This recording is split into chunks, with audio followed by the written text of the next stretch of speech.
সকাল সকাল ছেলের জন্য খাবার রেডি করে ফেললাম। কি বানালাম সেটা তোমাদের সঙ্গে এই ভিডিওতেই শেয়ার করবো। তো চলো ভিডিওটা কন্টিনিউ দেখতে থাকো।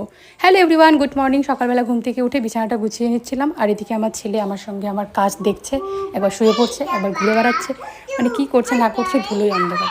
এদিকে আমি বিছানাটা সুন্দরভাবে ঝেড়ে নিলাম। এখন চলে যাবো রান্নাঘরে এসে সবার জন্য চা করে নিয়েছি। এখানে চিড়ে ভাজা নিমকি দিয়ে সবাই ব্রেকফাস্টটা কমপ্লিট করলাম, আর ছেলেকে এখানে মুড়ির গুঁড়ো এবং মাখানা দিয়ে ব্রেকফাস্টটা করিয়ে দিলাম। এর আগের দিন মিষ্টি কুমড়ো বাটা করেছিল, বেশ ভালো লেগেছিল, তাই আমাদের জন্য মিষ্টি কুমড়ো বাটা করেছে। আর কি রান্না করেছি দেখালাম না, বাবুর রান্না আজকে তোমাদেরকে দেখাই। 3-4 রোয়া রসুন, একটা ছোট্ট পেঁয়াজ নিয়ে আমি এখানটায় দেখো বাবুর জন্য রান্না করছি পটল আলু আর হচ্ছে সয়াবিনের একটা সবজি। আর এই সবজিটা বাবুর আজকে এত টেস্টি লেগেছে কি বলবো, সুন্দর করে আজকেও খেয়ে নিয়েছে।